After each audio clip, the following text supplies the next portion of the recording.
क्या आप जानते हैं कि पंचमुखी, पंचवक्त, पंचानन, पंचतत्व हमारे सदाशिव जी ने अपने 5 नेत्रों को कब खोला, उसका उपयोग, उसका प्रयोग कब किया?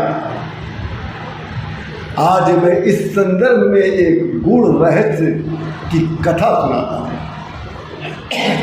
जब हमारे भगवान, हमारे इष्ट सदाशिव ने अपने 5 नेत्रों को एक साथ खोला, जब राघवेंद्र सरकार, जब अयोध्या के राजा श्री रामचंद्र जी, सनातन धर्म के मर्यादा पुरुषोत्तम श्री रामचंद्र जी, भगवान सदाशिव के इष्ट श्री रामचंद्र जी, भगवान शिव जी के स्वामी भगवान श्री रामचंद्र जी, जब वो उनका विवाह हुआ, जब रामचंद्र जी दुल्हा बने, तो सभी देवता लोग इस सुंदर कृत्य को देखना बहुत ही उचित समझा और पुण्य समझा।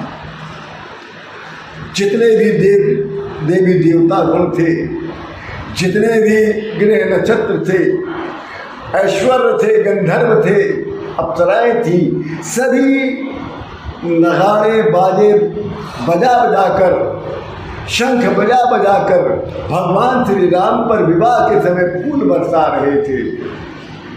और प्रेम पुलक तन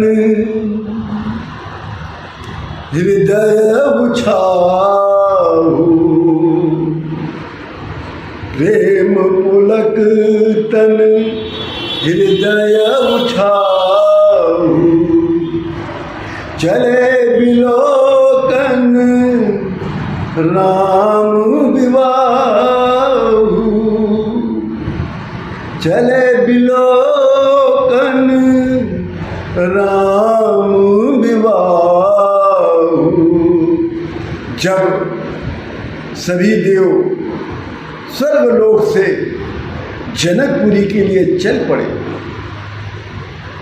तो जब सब देव चल पड़े, तो फिर हमारे बाबा भोलेनाथ, देवों के देव महादेव, अनाथों के नाथ भोलेनाथ, उनका भी मन बहुत हो रहा था कि किस प्रकार से मैं अपने इष्ट, अपने स्वामी श्री रामचंद्र जी का ये विवाह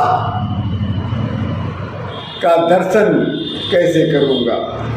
तब सदाशिव जी ने तब चिंतन ही कर रहे थे, तब मेरी पार्वती मैया ने बोला कि भोले बाबा, आप तो रहने ही हो, आप वहाँ मत जाओ जनकपुरी, क्योंकि यदि आपने राम जी के दर्शन की लालसा में अगर अपने सब नेत्र खोल दिया, तब तो तीसरा नेत्र खुलते ही आग बरसने लगेगा, क्योंकि शंकर पंचमुखी सदाशिव के तीसरा नेत्र से केवल आग निकलता है। और हमारे शंकर भगवान उस समय अपने 5 नेत्रों को एक साथ खोलना चाहते थे। तब कहा कि पार्वती मैया ने कहा कि भोलेनाथ, हे स्वामी, आप वहाँ जाने से मत जाइए, क्योंकि अगर आप वहाँ चले गए और आपने उस दिव्य दर्शन के लिए अपने 5 नेत्रों को खोल दिया, तो तीसरे नेत्र से तो केवल आग बरसना शुरू हो जाएगा और वहाँ सबके स्वामी रामचंद्र जी के विवाह में तो रंग में भंग पड़ जाएगा। इसलिए आप मत जाइए, आप यहीं से उनका मन में ही दर्शन करिए। तब मेरे भोले बाबा कहते हैं पार्वती मैया, मेरी पार्वती मैया से कि देवी, आपको पता नहीं होगा, आग ही नहीं हमारे तीसरे नेत्र से जल भी बरसता है। जब इसके आगे काम हो तो आग की ज्वाला बरसेगी, और जब इसके आगे राम हो तो अनुराग बरसेगा। तब अनुराग का जल प्रेमाश्रु बरसने लगता है। भोले बाबा ने बहुत ही उत्कृष्ट बात की है, बड़ी ऊंची बात की। कहा कि जब जल के बाद आग बरसता है, और आग के बाद जल बरसता है, परंतु जहाँ राम हो वहाँ अनुराग का जल बरसने लगेगा। अर्थात प्रेम भगति जल बिन रघुराई, प्रेम भगति जल बिन रघुराई, अमियंतर मल कबहु न जाई, अमियंतर मल कबहु न जाई। परमात्मा की प्रेम पूर्ण भक्ति रूपी जल के बिना हृदय का मैल कभी मिट नहीं सकता। बड़ा सुंदर और मानविक प्रसंग है ये तीसरा नेत्र क्या है हमारे भोले बाबा का, ये समझने की बात है, ये गूढ़ रहस्य है। ऋषियों और मुनियों और योगियों की मान्यता है कि तीसरा नेत्र दोनों भवों के मध्य होता है, नेत्र होता है। यही कल्पना हम सभी लोग करते हैं। हमारे तो दो ही आँख हैं, एक दाईं एक बाईं। संकेत बहुत सुंदर है, जो हमारे अनुकूल है वो हमारे दाहिने है, और जो हमारे प्रतिकूल है वो हमारे बाएं। हमारे पास तो दो ही दिव्य दृष्टि है ना महाराज, हम लोगों के पास दो ही दृष्टि है, एक राग की दृष्टि है और एक द्वेष की दृष्टि है। संसार को हम राग और द्वेष दोनों की दृष्टि से देखते हैं, और जो ये तीसरी दृष्टि है ये दोनों के मध्य में, अर्थात न तो राग से प्रभावित हो और न ही द्वेष से प्रभावित हो, न राग से प्रभावित हो और न ही द्वेष से प्रभावित हो। तो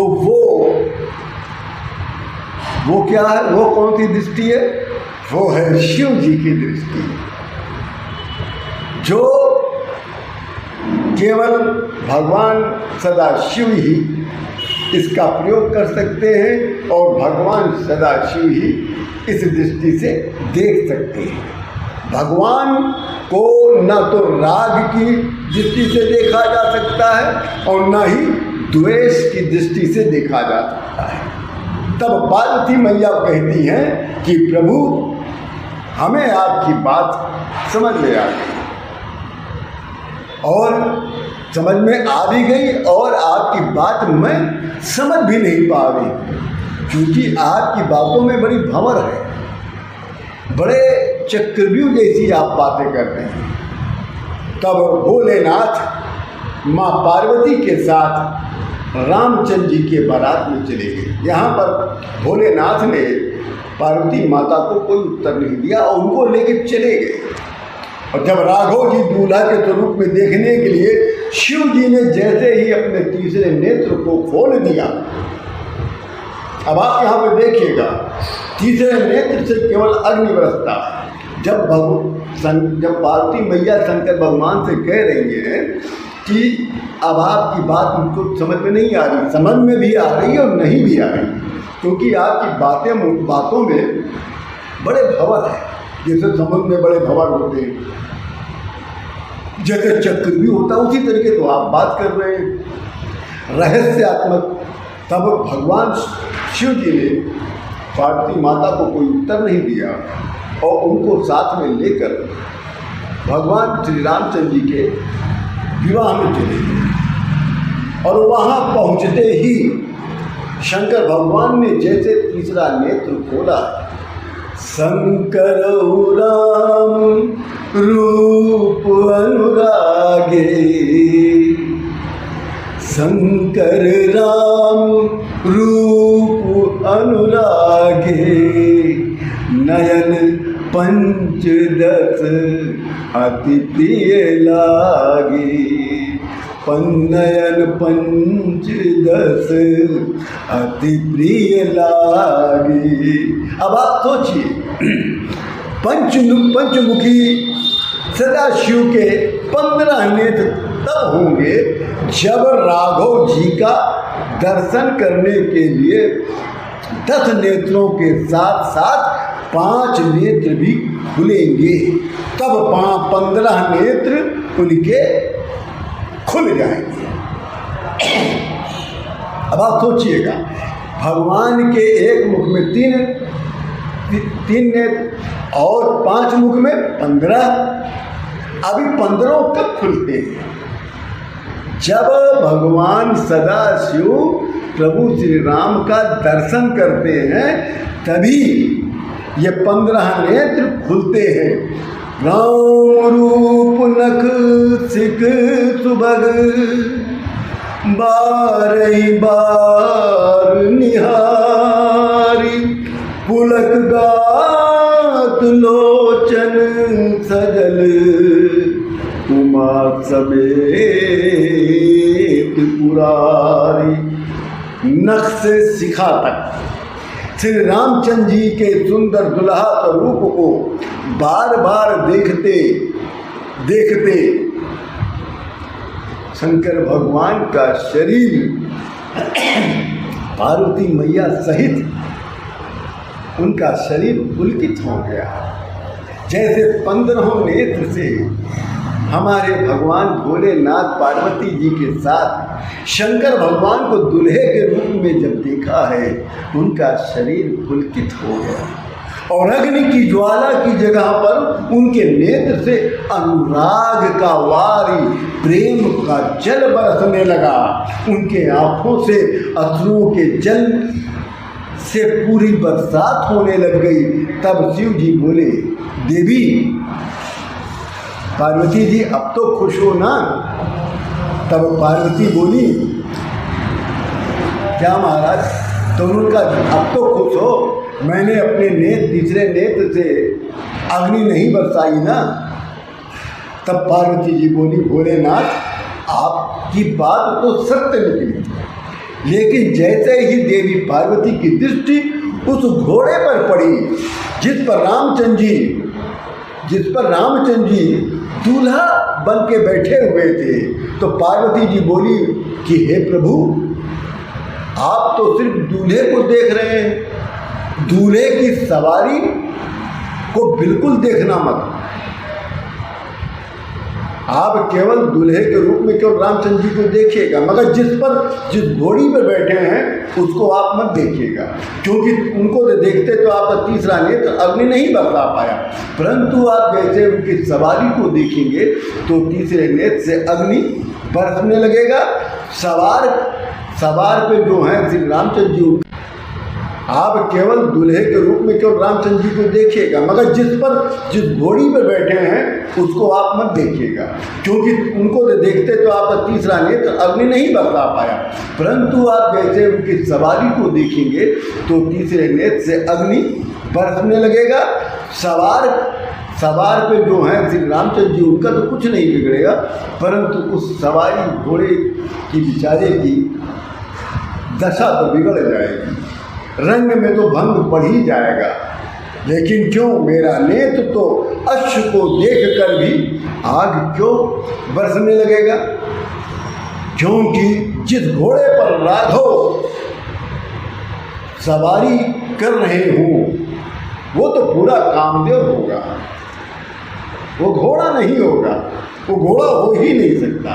शंकर भगवान कितनी उचित बात कह रहे हैं, जिस पर प्रभु श्री राम जी दुल्हा बनकर बैठेंगे वो घोड़ा तो हो ही नहीं सकता, वो पूरा कामदेव की सवारी पर बैठे होंगे, वहाँ पर कामदेव ही होंगे। जय तुरंग पर राम विराजो, यही तुरंग पर राम विराजे, बाज बेस जनु काम बना दे। जिस घोड़े पर प्रभु श्री राम विराजमान हो, वो घोड़ा मानो कामदेव ने ही उस घोड़े वेश को साक्षात धारण कर लिया। पार्वती जी की बात सुनकर शंकर भी मुस्कुराए और शंकर जी की बात सुनकर पार्वती मैया भी मुस्कुराई और बोली, देवी उस काम और इस काम, उस काम और इस काम में दोनों में बहुत अंतर है। वह काम तो आम पर बैठा था और ये काम पर राम बैठा। शंकर भगवान ने बहुत बड़ी बात कही थी, कहा देवी उस काम और इस काम में बड़ा अंतर है। वो काम तो आम पर बैठा था और इस काम पर श्री राम बैठे हैं। अर्थात वो काम स्वच्छंद था और ये काम स्वतंत्र है, लेकिन स्वच्छंद नहीं है। व्यवहारिक जीवन में, समाज में काम की स्वतंत्रता रहे तो वंदनीय है, काम तो निंदनीय है। और जब स्वच्छंद हो जाता है तब इस काम की कोई मर्यादा नहीं रह जाती। लेकिन जब काम पर प्रभु श्री राम बैठ जाए तो उस पर लगाम लग जाती है और मर्यादा आ जाती है। धन्य है ऐसे काम जिसकी लगाम प्रभु श्री राम के हाथ में है। प्रभु मनु सही लय लीन मनु, प्रभु मन सही लय लीन मनु, चलत बाजी छवि पाओ। और प्रभु की इच्छा में अपने मन को लीन किए चलता हुआ समुंदर लगता है कि काम पर नियंत्रण और अपने पुरुषार्थ के बल पर काम को संपन्न किया जा सकता है। जब तक लगाम, मनुष्य का लगाम प्रभु श्री राम के हाथ में हो तो हर काम हो जाता है। कामना रहित होकर निष्काम भाव से अपने मन को, अपने काम को प्रभु के हाथ में सौंप देना चाहिए। समर्पण भाव से किया गया कार्य सफल होता है। उससे अपना समाज, अपना देश का कल्याण होता है। ये है हमारी आज विशेष कथा की आज जो हम आप लोगों को सुनाने जा रहे हैं। इसी के साथ आप सभी लोगों को सादर प्रणाम।